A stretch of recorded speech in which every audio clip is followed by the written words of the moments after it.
नमस्कार मित्रांनो, मी अतुल, आपला मित्र उपेंद्र आणि मुकुंद संगोराम मित्ररंगामध्ये आपले स्वागत आहे. काल आपण धनंजय दैठणकर यांच्याबरोबर गप्पा मारल्या, त्यांचं संतूर वादन ऐकलं आणि अतिशय उत्कृष्ट पद्धतीच्या चर्चा आपल्या झाल्या. अर्थातच त्या आपल्या वेळेअभावी अपुऱ्या राहिल्या त्या. आज आपण त्या गप्पा पुढे चालू ठेवत आहोत. धनंजयजी, मित्ररंगामध्ये पुन्हा एकदा आपले स्वागत. नमस्कार. नमस्कार. नमस्कार धनंजय. संतूर हे कट नोट्सचं वाद्य आहे. संतूर हे सतार, सरोद, बासरी, व्हायोलिन, सारंगी यासारखं सुराला सूर जुळवून वाजवण्याचं वाद्य नाही. त्या वाद्याची रचना तशी नाही. बरोबर. त्यावर शिवजींनी अतिशय प्रतिभेनं कष्ट करून एक असं संगीतच तयार केलं. त्यात मींड येत नाही, पण शिवजींना त्याची गरज वाटली नाही. मींड नसली तरी चालेल, मी ते संगीत या दर्जाला नेऊन ठेवेन की तुम्हाला मींडची गरजच वाटणार नाही, आठवण पण येणार नाही. तर ही जी प्रतिभा लागते संगीतात, ही प्रतिभा निसर्गदत्त असते. म्हणजे ती तुमच्याकडे असेल तरच तुम्ही तिथपर्यंत पोहोचू शकता. तुमचा शिवजींबरोबर इतरही काही अनेक लोक त्यांच्याकडे शिकत होते. 4-5 शिवजींची खूप मोठी शिष्य परंपरा नाही, पण जे शिकत होते तर तुम्हाला हे वाद्यावरचं प्रभुत्व मिळवता मिळवता आपल्याला सर्जनशीलतेवर पण प्रभुत्व मिळवायला पाहिजे, असं कधी जाणवलं? माझ्या मते एक थोडस असं होतं की आपण जितकं त्याच्यात पुढं जाऊ, गंभीरपणे आपण त्याच्याकडे बघायला लागू, तेव्हा काय होतं की लक्षात येतं की अजून आपल्याला खूप खूप काही पुढं करायचं आहे.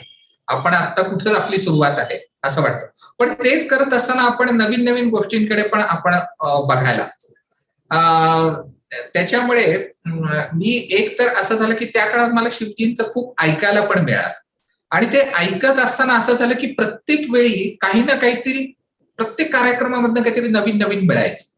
म्हणजे आपण एखादा रागच हे केला. आता मी असं होतं की मी आपल्या ओघात येतात, अकॅडमिकली मी आयुर्वेदिक डॉक्टर आहे. पुण्यातनं मी BMS केलं आणि 85 ला मी पासआउट झालो. तर 81 ते 85 मी पुणे मुंबई माझ्या कॉलेजच्या आणि ह्याच्यात करत होतो. आणि 85 नंतर मी मुंबईला मग 4 वर्ष 5 वर्ष तिथंच राहिलो होतो मुद्दाम शिकण्यात. आणि हे झाल्यानंतर त्या काळात मला शिवजींचे सगळे खूप प्रोग्राम्स ऐकायला मिळाले. आणि तेव्हा मला जाणवलं की किती वेगवेगळ्या प्रकारे ते विचार करतात. म्हणजे आता एखादा राग मी जर त्यांचा एक समजा गेल्या आठवड्यात ऐकला असेल आणि तोच राग समजा एखादा दुसऱ्या ठिकाणी त्याने ऐकला असेल, तोच राग पूर्णपणे वेगळ्या प्रकारे प्रेझेंट केलेला दिसायचा. किंवा त्यांचं आता आपण त्यांची सर्वात मोठी जे म्हणतो की त्यांची लयकारी ही तर आहेच, पण त्यांनी काय केलं की प्रत्येक तालामध्ये इतक्या वेगवेगळ्या बंदिशी बांधल्या, वेगवेगळ्या मात्रापासून सुरू होणाऱ्या, की त्यांची आपण तित्तालमध्ये 16 मात्रापासून आहे, 4थ्या मात्रेपासून आहे, 5व्या मात्रेपासून आहे, 10व्या मात्रा, असे हे जे आहे. आणि ह्या करताना ते काय करायचे की ऑन स्पॉट ते करायचे. म्हणजे कधी कधी असं जाणवायचं की त्यांच्या डोक्यात ते चालू आहे. म्हणजे आता विशेषतः असं जाणवायचं की द्रुत बंदिश ते सुरू करणार, ते त्यांच्या डोक्यात आहे की कुठल्या मात्रेपासून सुरू करायचंय. पण त्याचे मात्रे कुठल्या मात्रेपासून ते नक्की आहे, पण त्याचं ज्या डिव्हिजन करायचं आहे आणि त्या डिव्हिजन मध्ये सुद्धा त्याचं ते गतीचं सौंदर्य आणि रागाचा जो तोलमाप तो साधायला पाहिजे, हे सगळे करून समेला कसं याचा विचार करायचा. म्हणजे पहिल्यांदा कधी असं व्हायचं की पहिल्यांदा ते तालाला आणि याला बरोबर यायचं, पण तरी त्यांना ते समाधान नसायचं की अरे ही त्याची आपण निकास जे म्हणतो ती पाहिजे त्याची अजून नाही झाली, की त्याच्यात ते थोडेसे पुन्हा बदल करायचे. आणि ते करताना 3ऱ्या-4थ्या अटेम्प्ट मध्ये ते असं काही पेश करून यायचे की वाक्या बात असं. तर ही जी आहे हीच माझ्या मते त्याची म्हणजे त्यांच्या लेव्हलची ती सृजनशीलता आहे ना. मग ते असं कसं होतं की आपल्याला समोर ह्या गोष्टी घडत असताना दिसलं की आपलं त्यातलं काही अंश आपल्याला आपण प्रयत्न पण करून बघावंच वाटतं आणि ती प्रोसेस सुरू होते. म्हणजे आता त्यांचं मी उदाहरण सांगतो. म्हणजे कसं आता संतूर बरोबर आता तुम्हाला माहिती मी थोडंसं म्युझिक डायरेक्शन पण केलं. तर ते माझ्या पहिल्या राजस सुकुमार या VCDच्या म्हणजे स्वातीची ती VCD होती, त्याचं संगीत मी केलं होतं. त्याचं उद्घाटन शिवजींच्या हस्ते करायचं होण्याचं भाग्य मिळालं.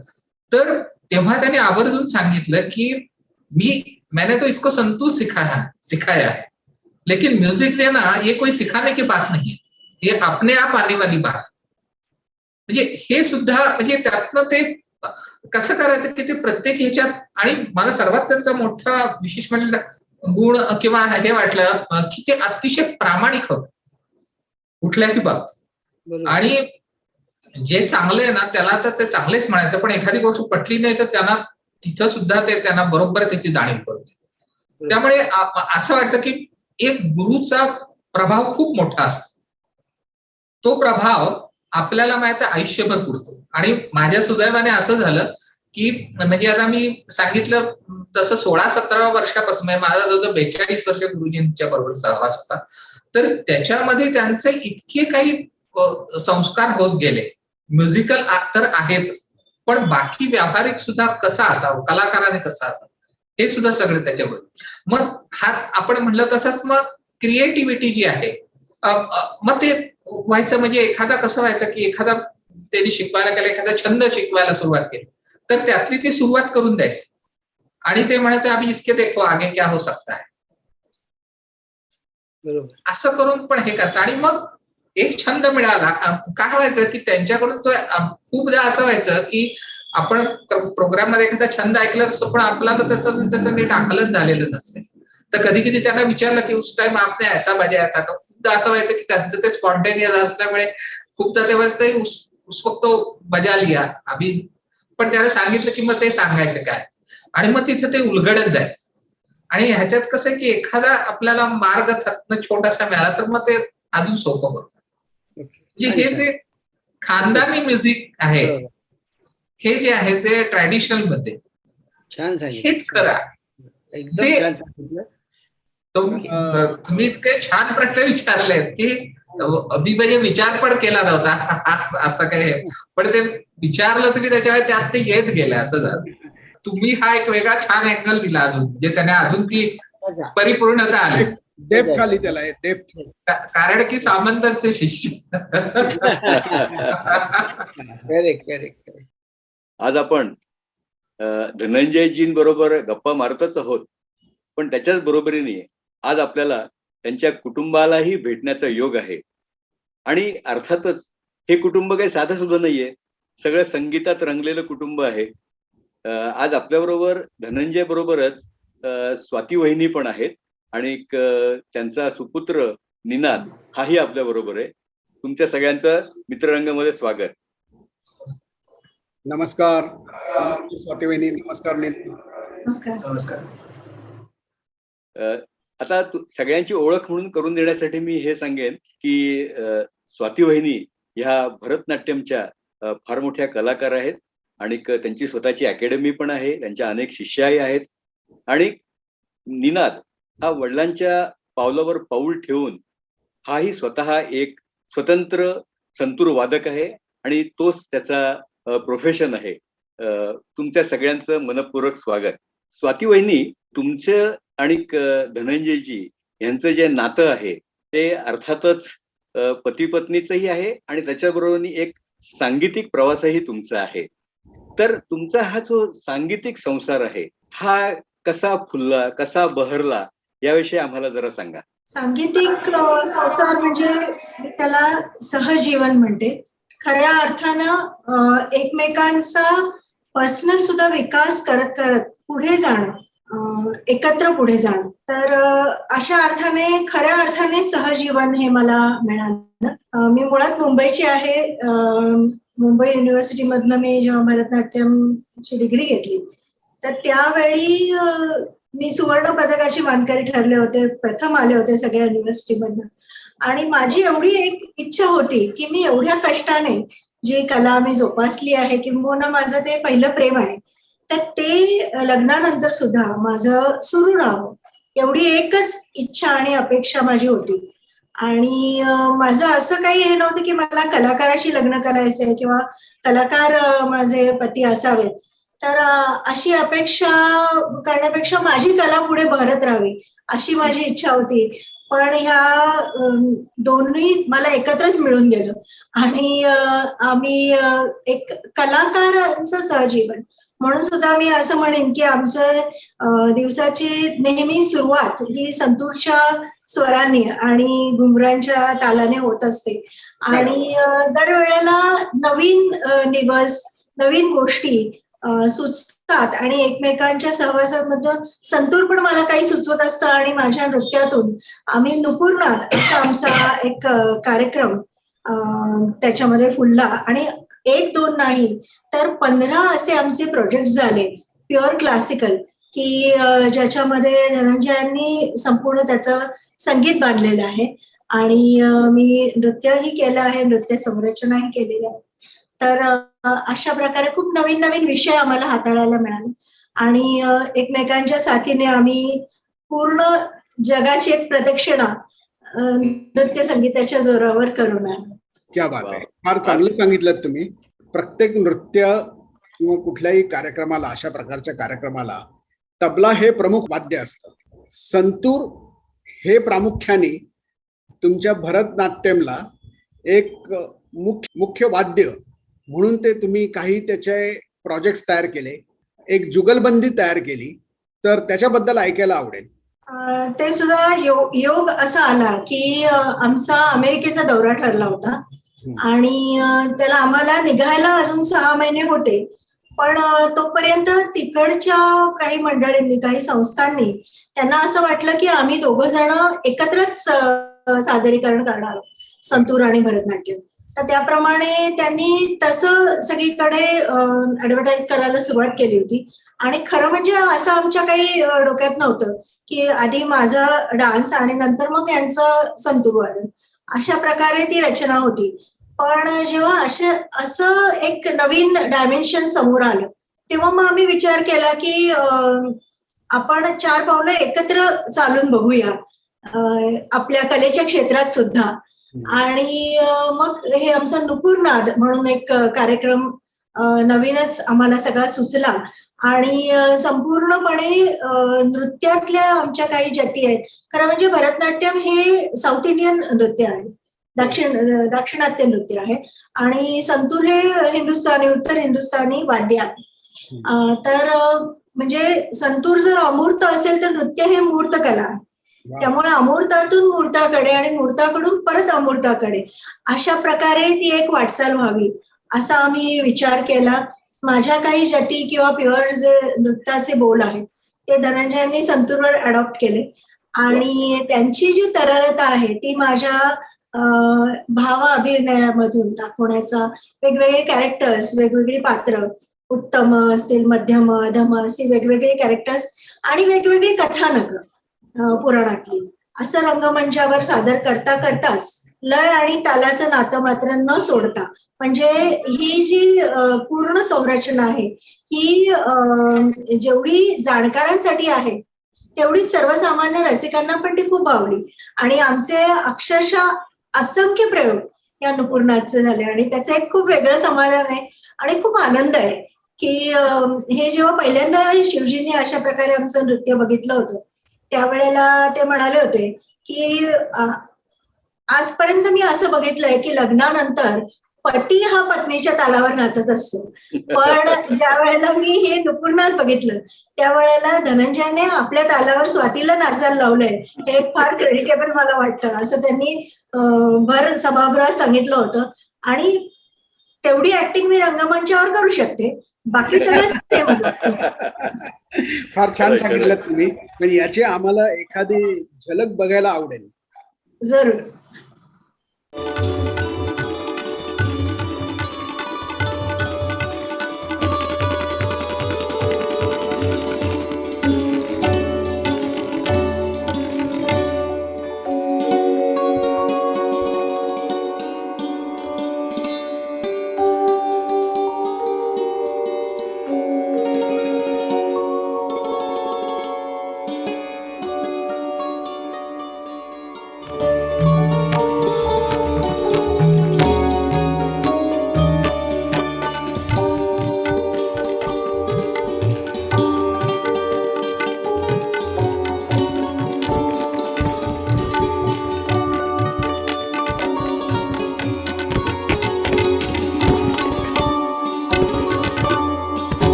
आता निनाद, मी तुझ्याकडे येतो. तुझं संतूरचं शिक्षण हे वडिलांकडूनच घेतलं का आणखीन कुणी गुरु होते तुझे वेगळे? आणि याशिवाय की वडिलांच्या वादनाचा वारसा तू त्यांच्या बारकाव्यांसकट कसा टिपलास, हे आम्हाला जरा सांगितलं तर छान वाटेल. मी स्वतःला खूप भाग्यवान समजतो की माझा जन्म अशा सांगीतिक घरात झाला की जिथं लहानपणापासून मी संतूर आणि नृत्य हे बघत मोठा झालोय, मी आणि माझी बहीण नुपूर सुद्धा. तर खरं सांगायचं तर बाबांकडनं कुठेही असा कधीच दबाव नव्हता की तू हेच वाद्य निवडायला पाहिजेस किंवा तू याच्यातच करिअर करायला पाहिजे. त्याचं असं झालं की लहानपणापासून मी तेच बघत मोठा झालो, तेच स्वर दिसत होते. आणि जेव्हा बाबा शिकवत पण नव्हते मला, पण मी संतूरचे ते स्वर ऐकून इतका कोणी इतकं फॅसिनेटिंग इन्स्ट्रुमेंट येते की त्याने अट्रॅक्ट होतं त्या इन्स्ट्रुमेंटकडे. सो मी अट्रॅक्ट झालो. आणि जेव्हा बाबांच्या ह्याच्यात आलं की त्याला इंटरेस्ट आहे, मग त्यांनी पुढे ते त्यांची जबाबदारी घेतली आणि मला शिकवायला सुरुवात केली. आणि दुसरी गोष्ट अशी आहे की आपल्या भारतीय संगीतात गुरुकुल पद्धतीला खूप महत्व आहे.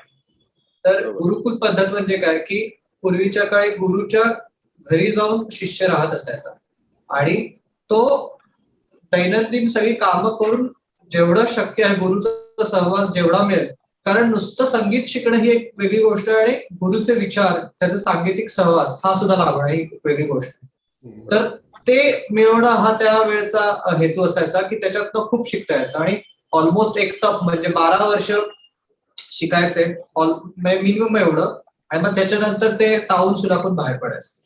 तर ही गुरुकुल पद्धत होती. आता हल्लीच्या काळात जग इतकं फास्ट झालंय की हे पॉसिबल नाहीये. आणि पण मी स्वतःला भाग्यवान समजतो की माझ्या बाबतीत आपोआप गुरुकुल पद्धत झाली, कारण का माझे वडीलच माझे गुरु असल्यामुळे मी 24 तास त्यांच्याबरोबरच होतो. आमचे संवाद सुद्धा होतात ते की ही फ्रेज कशी आहे किंवा या रागात कसं जायला पाहिजे. असं नाही होत की समोरासमोर बसून, म्हणजे तसं तर शिकलो आहेच आहे की समोरासमोर बसून शिकलो आहे, ते सांगतायत आणि मी वाजवतोय, ते तर झालंच आहे. पण कित्येक वेळा असं पण झालंय की त्यांना विचार करता करता एखादी तान सुचली, एखादी तिहाई सुचली आणि त्यांनी येता जाता ती मला सांगितली, मी ती ऐकली आणि त्याच्यावर पुढे माझा विचार केला. हेही होतं जे बाकीच्या बाबतीत पॉसिबल नाही, कारण का डोक्यात सतत जो विचार संगीताचा चालू असतो तो लगेच आम्हाला विचारांचे आदान प्रदान किंवा देवाणघेवाण होते. सो हे मला खूप मी भाग्यवान समजतो. आणि मी पूर्ण माझं संतूरचं शिक्षण फक्त माझे गुरु आणि बाबा डॉक्टर धनंजय देवतडकर यांच्याकडनंच घेतलं. त्यांच्याच आशीर्वादावर पुढे सगळं माझं चालू आहे. आणि आता नुपूरनाद मध्ये अशी ऍडिशन झालेली आहे की नुकताच आमचा टेलिव्हिजनवर तसा कार्यक्रम झाला की एका बाजूला धनंजय संतूर वाजवतात, एका बाजूला निनाद वाजवतात, आणि मध्ये मी आणि माझी मुलगी नुपूर, जी स्वतः भरतनाट्यम नृत्यांगना अभिनेत्री आहे, ती आम्ही दोघीही मध्ये नृत्य करतोय. ह्याच्यासारखा आनंद नाही. मी हा प्रश्न विचारणारच होतो की नुपूर बद्दल 2 शब्द सांगा. नुपूर जरी आज आलेली नसली तरी, पण तुम्ही आता जस्ट त्याचा उल्लेख केला ते बरं झालं. पण तिने सुद्धा मुंबई विद्यापीठातून तिने सुद्धा भरतनाट्यम मध्ये पोस्ट ग्रॅज्युएशन केलेलं आहे. माझ्याकडे तिने नृत्य अलंकार केलं आणि परत माझ्या अंडर नॅशनल स्कॉलरशिप सुद्धा त्याचा सुद्धा अभ्यास तिने केला. त्यामुळे अशा प्रकारे नुपूरने सुद्धा स्वतंत्र स्वतःची ओळख निर्माण केली. नुपूरने सुद्धा आणि निनादने सुद्धा. हा खूप एक अभिमानाचा क्षण आहे असं मला खूप आवर्जून सांगावं असं वाटतं. म्हणजे युनिक गोष्ट आहे तुमच्या कुटुंबात की निनाद हा बाबांच्याकडे शिकला आणि नुपूर ही तुमच्याकडे शिकली. म्हणजे त्यांनी उलट करायचं ठरवलं असतं तरी सुद्धा आम्ही त्यांच्या पाठीशी तेवढेच उभे राहिलो असतो की त्याने नृत्य आणि तिने संतूर.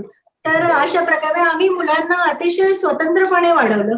पण आम्ही जे सतत आम्हीच त्या ध्यासाने इतके गुंतलेले होतो की आपोआप मुलांमध्ये त्याची प्रतिबिंब उमटली असं मला वाटतं. छान छान. पण म्हणजे मला असं वाटतं स्वाती वहिनी की जसे आपण इतर संसारांमध्ये पाहतो की काही कुठे कुठे काही संघर्षाचे प्रसंग येतात, काही अडचणी येतात, काही वेळा मुलांची आजारपण, शाळा वगैरे, ह्या सगळ्याही गोष्टी तुमच्याही आयुष्यामध्ये आलेल्या असतीलच, पण त्या तुम्ही एकमेकांच्या सोयीनी आणि एकमेकांच्या म्हणजे कलाकार असल्यामुळे त्या समजावून घेतल्यामुळे त्या फार सोप्या झाल्या असतील. हो.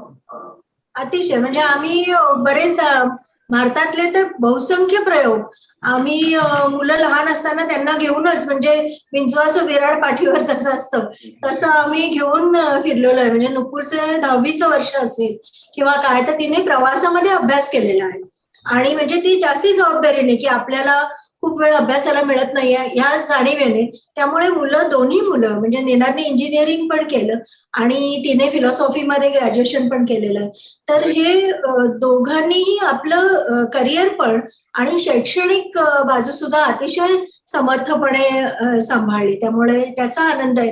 म्हणजे कसं मी म्हणते की एक यशस्वीता कशी असावी तर आपली तर कला जोपासली जावीच पण आपल्या पुढच्या पिढीने सुद्धा त्यांच्या सुद्धा पाठीशी आपण भरभक्कम उभं राहिलं पाहिजे आणि त्यांचं सुद्धा एक सुंदर त्यांनी एक ओळख निर्माण केली पाहिजे.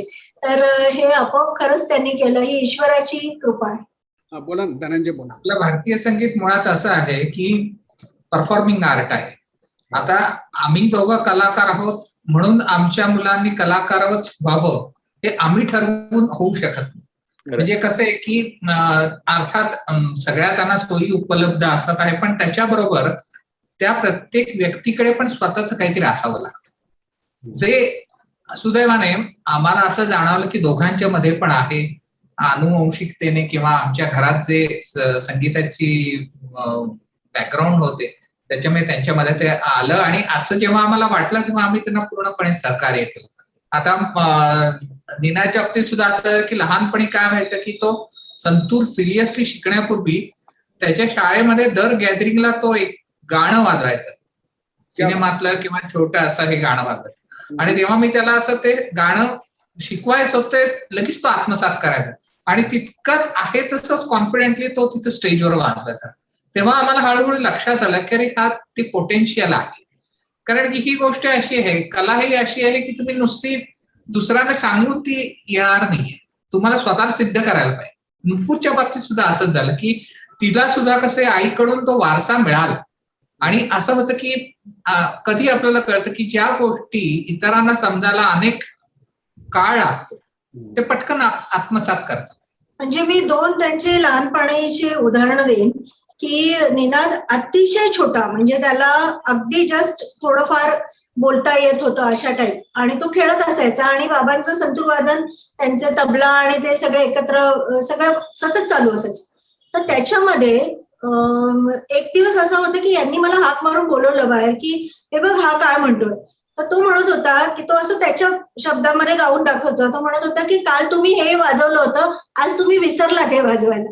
तर ही जी फ्रेज आहे तर हे आम्हाला पुढे इतकं अविश्वसनीय होतं की हे सगळं कसं काय सांगतोय. किंवा नुपूरच्या बाबतीत सांगायचं तर सीसीआरटीची स्कॉलरशिप होती तर त्याच्यासाठी ती परीक्षेसाठी म्हणून ती गेली होती आणि तिने म्हणजे मी तिला जो प्रकार शिकवला नव्हता भरतनाट्यम मधला वर्णम हा प्रकार खरं म्हणजे ती शिकली नव्हती. ती आधी सुरुवात आणि ती छोटीच होती त्यामुळे सुरुवातीच ती शिकली होती आणि ती स्कॉलरशिप पण छोट्या मुलांचीच होती.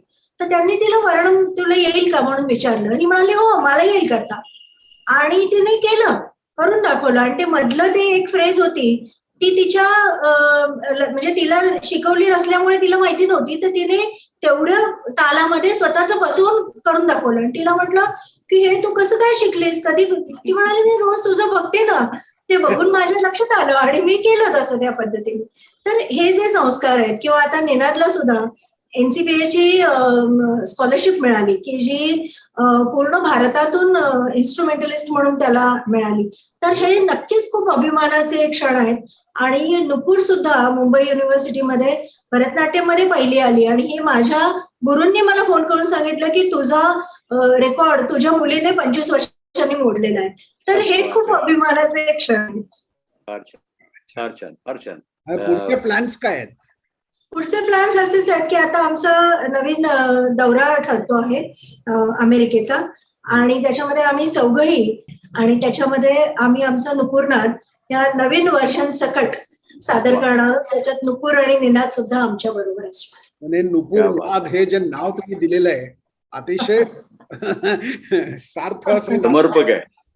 समर्पक समर्पक नाव आहे अगदी. लहानपणी निनाद म्हणायचा की दुपूरचं तुम्ही पूर्ण नाव दिलं पण माझं अर्धच दिलं. माझं मी का नाही दिलं? खरंय, चांगलंय. आज आपण ना एका अतिशय प्रतिभावान आणि संगीतामध्ये अकंठ बुडालेल्या अशा एका कुटुंबाबरोबर गप्पा मारल्यात. धनंजयजी तर प्रख्यात संतूर वादक आहेतच, त्याच्यावर स्वाती वहिनी एवढ्या मोठ्या भरतनाट्यम कलाकार आहेत. निनाद तर स्वतंत्र वादन करतोच आहे आणि आज त्यांची आपल्या बरोबर नसलेली जी कन्या नुपूर, ह्या सगळ्यांचं खूप मोठं योगदान आहे त्यांच्या आपापल्या परीने आपापल्या क्षेत्रांमध्ये. आणि तुमच्या सगळ्यांचं हे जे एक कौटुंबिक सांगीतिक नातं आहे ते फारच अत्यंत मनोज्ञ आहे आणि ते मला बघायला, मलाच नव्हे तर आपल्या सगळ्या मित्रांना, प्रेक्षकांना हे फार आवडेल याची मला खात्री आहे. स्वाती वहिनी आणि निनाद, तुम्ही आज आमच्या बरोबर आलात, आमच्या कार्यक्रमात येऊन तुमचा बहुमूल्य वेळ दिलात आणि तुमचे विचार सांगितलेत. आणि मला सर्वात आवडलं काय की एक कुटुंब म्हणून कसं असावं ह्यामध्ये तुमचा एक जो छान आदर्शपाठ तुम्ही दिलेला आहे त्याबद्दल मित्ररंगतर्फे मी, उपेंद्र आणि मुकुंद आपले आभारी आहोत. धन्यवाद. नमस्कार. तर मित्रांनो, आजच्या ह्या रंगतदार कार्यक्रमाची सांगता आपण धनंजयजी आणि त्यांचे सुपुत्र निनाद यांच्या संयुक्त संतूर वादनाने करूयात आणि त्याचा आस्वाद घेऊयात. नमस्कार. नमस्कार.